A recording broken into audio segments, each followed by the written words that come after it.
consolidating the theoretical framework in line with the research problem and the main aim of this study. The theoretical framework integrates Nancy Fraser's theory of social justice and Mark Warschauer's framework for digital inclusion to analyze equity and social justice in virtual English language education. Fraser's three-dimensional framework, redistribution, recognition, and representation, provides a critical lens to examine economic, cultural, and political structures that may shape virtual English language learning experiences for students. Furthermore, Warschauer's framework for digital inclusion offers insights into how different factors, physical, digital, human, and social resources, may create or exacerbate disparities and injustices within virtual English language education. Both frameworks facilitate a multilayered analysis of structural inequalities that determine the learning experiences of students at regional campuses. This theoretical framework section is organized into 5 parts. It begins with Fraser's theory of social justice, including its 3 dimensions. This is followed by its application to education. Subsequently, it provides conceptualizations of virtual education, drawing on Bates and Selwyn, and of virtual English language education according to Warschauer and Kern. Afterwards, it presents Warschauer's framework for digital inclusion. Finally, it concludes with a theoretical synthesis on equity and social justice in virtual English language education. Fraser's framework for social justice. A participatory parity social justice is a multidimensional concept that has gained significant attention in contemporary philosophical and political discourses, particularly in addressing the historical marginalization of certain social groups. Building on earlier debates in political philosophy, Nancy Fraser proposes a framework that conceptualizes social justice through 3 interrelated dimensions: redistribution, recognition, and representation. Each dimension addresses a specific type of injustice manifestation that constitutes an obstacle for achieving participation in society. Redistribution. Fraser understands redistribution as the dimension of justice that addresses the economic structures that create barriers and impede citizens from participating as peers in society, perpetuating inequalities in access to resources and opportunities. These injustices may involve poverty, exploitation, lack of access to education or healthcare, and disparities in income or wealth. The redistribution dimension addresses distributive injustice or maldistribution. Redistribution demands structural changes that dismantle the systems that privilege certain groups while marginalizing others, producing class inequality and systemic scarcities. This dimension is not only centered on income transfer, but also on the need to dismantle institutionalized class orders that prevent individuals from participating as peers in society. Recognition. According to Fraser, recognition is the cultural dimension of justice that challenges the status order, the system of cultural values that assigns differential worth to different identities, groups, and ways of life.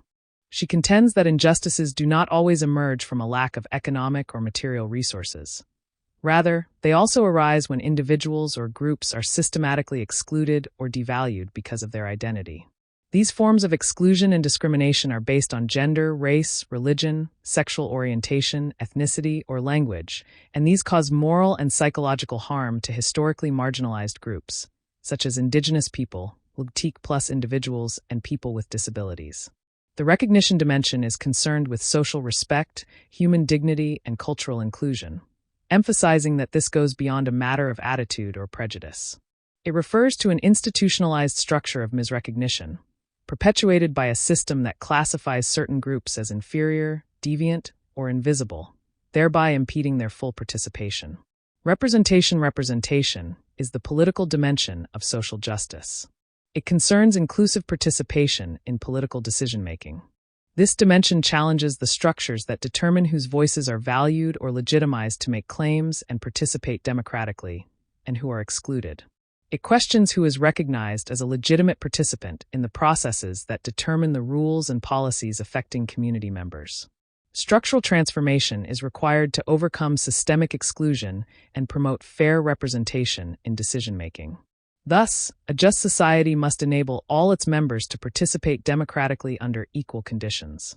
Regarding representation, Fraser introduces the concept of misrepresentation, which refers to the specific form of injustice that emerges when members of subordinated social groups are denied or excluded from political participation, or, if they are included, They participate under unequal conditions or without meaningful representation. Social justice in education. The application of Fraser's framework in the field of education. Several scholars have adopted the three-dimensional framework to examine how injustices manifest in educational contexts and to promote equitable learning processes and social justice, particularly for excluded or historically marginalized students' populations, such as ethnic minorities, low-income students, and those from diverse cultural and linguistic backgrounds.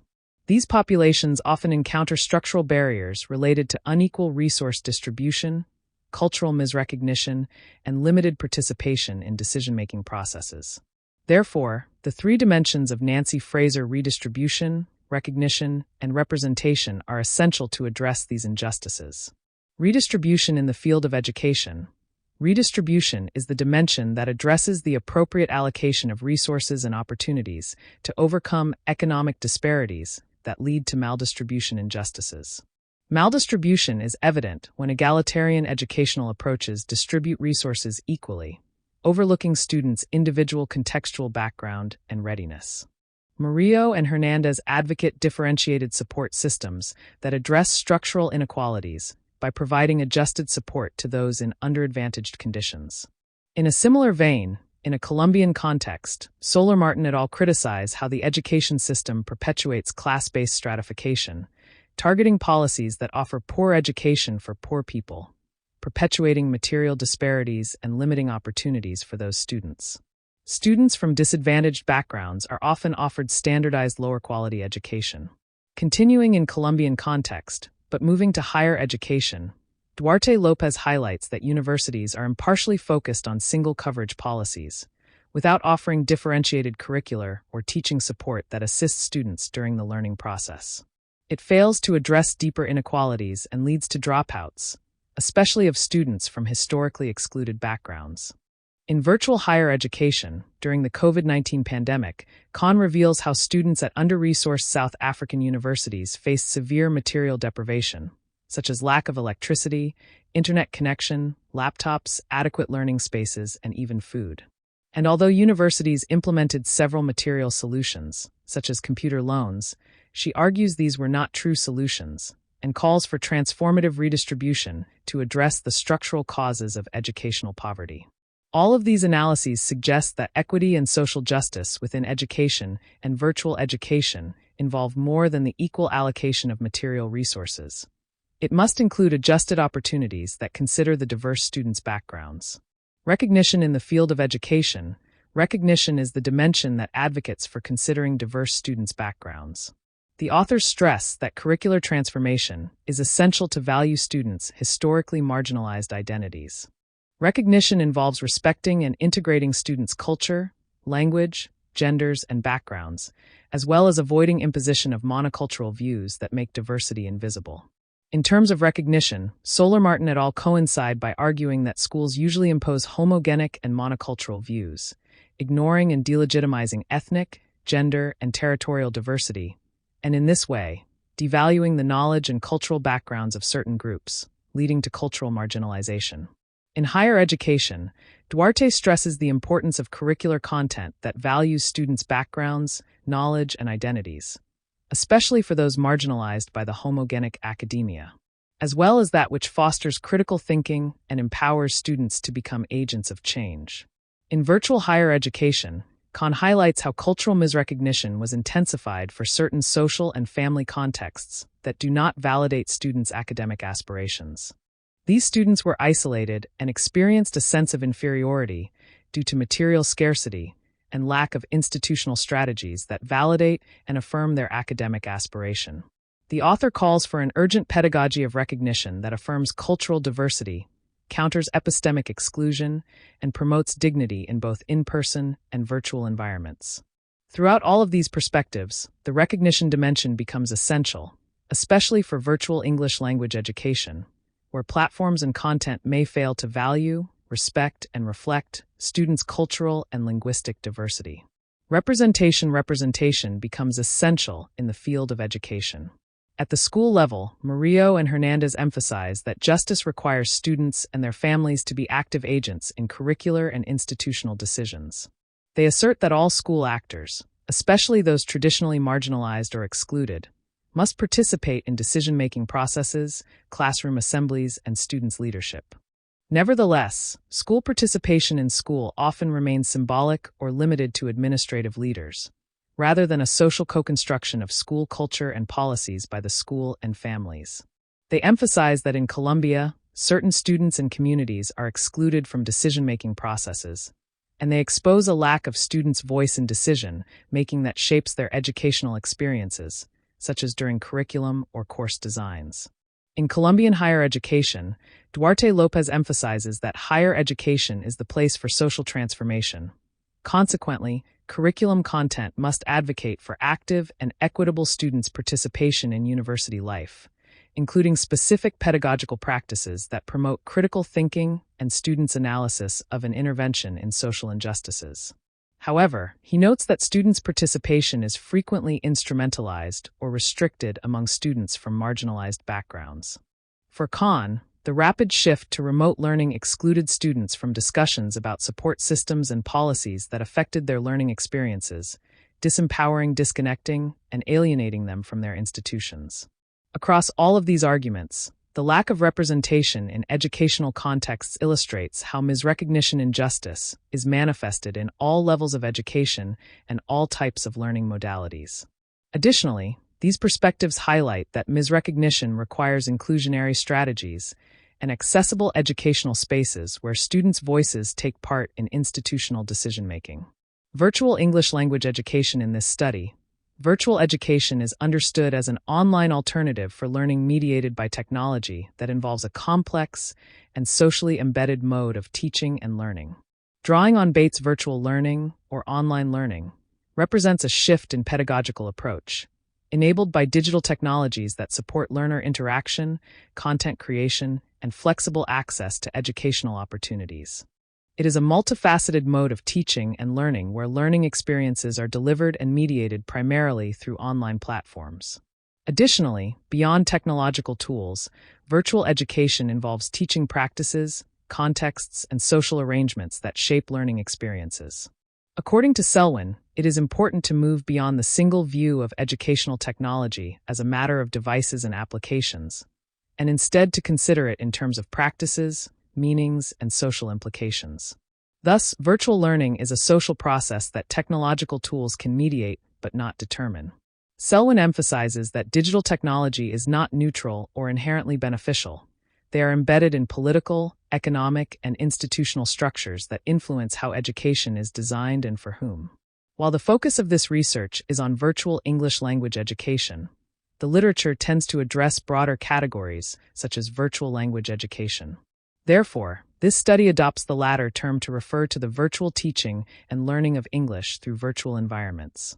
For Warschauer and Kern, virtual language education is defined as the transformative change in the setting and instruments of language learning. It is the language teaching process through digital networks and multi-platform media that allows the development of communicative competence, intercultural literacy, and learner autonomy. Virtual language education is a pedagogical context shaped by digital communication tools and practices. It refers to a dynamic educational context in which learners engage in meaningful language learning through the use of networked digital technologies. It encompasses a wide array of communicative, collaborative, and multimodal practices without prescribing any fixed pedagogical method, but instead supports a variety of instructional strategies in digitally mediated environments. Warschauer's framework for digital inclusion and equity. Warschauer addresses equity in virtual education from the perspectives of access, participation, and outcomes, offering a comprehensive view of the key factors affecting digital inclusion in learning environments.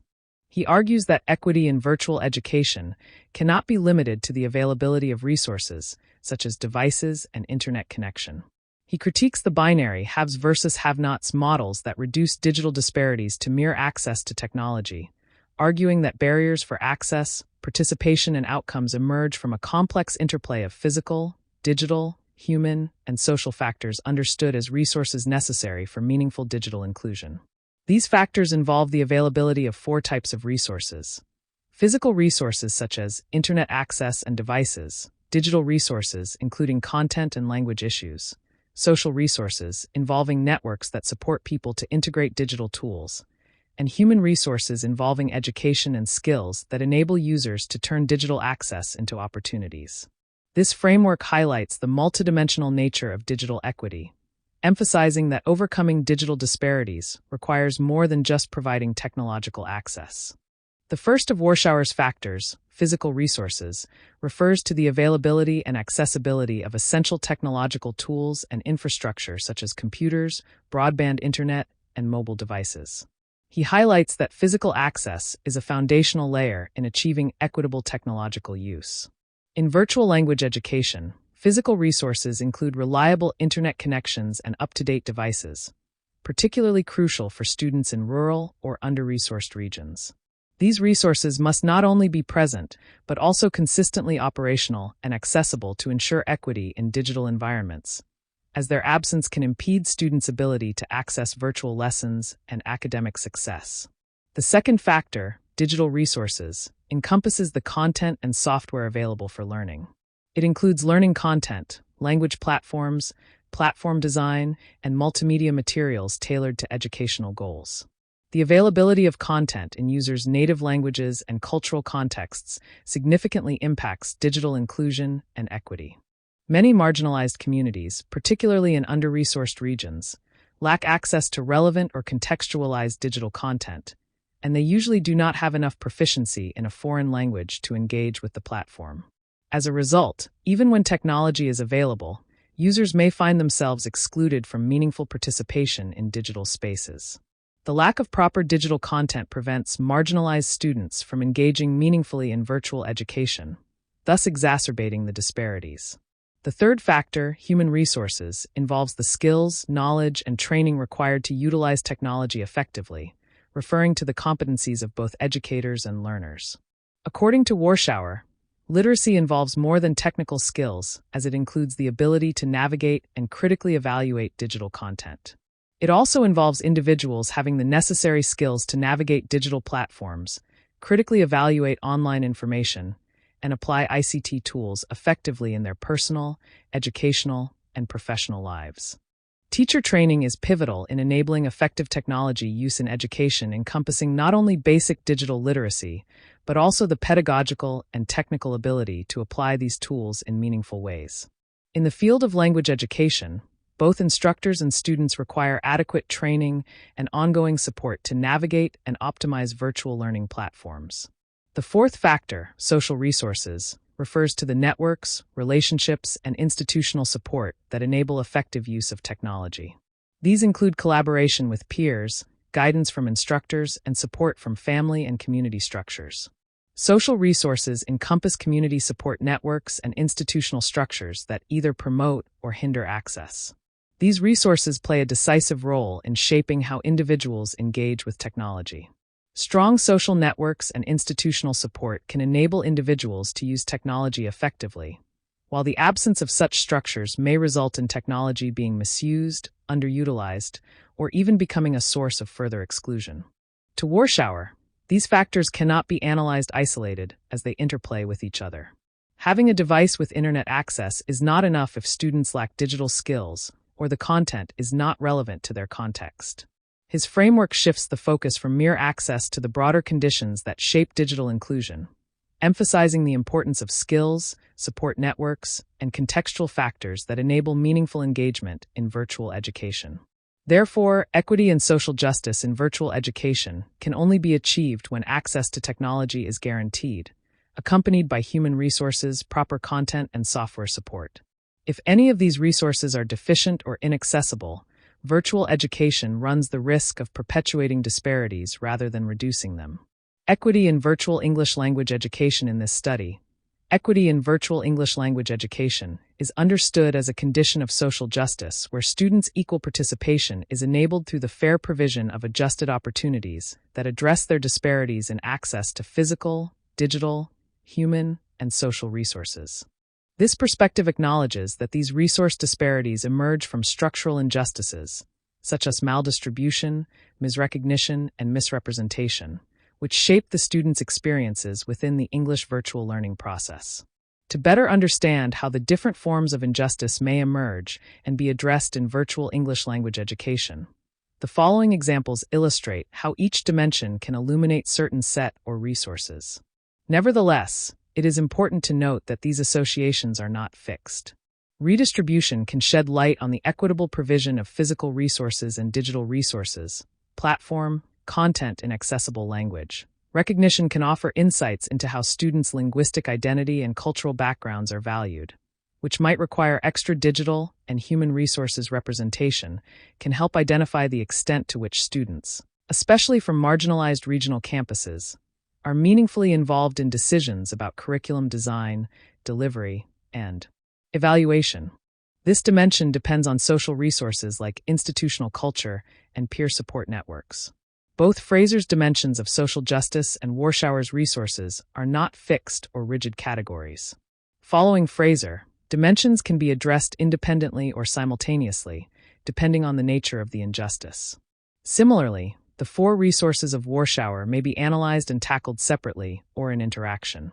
In sum, the integration of Fraser's social justice dimension and Warshauer's digital inclusion framework provides a flexible and comprehensive lens to analyze equity and social justice in virtual English language education.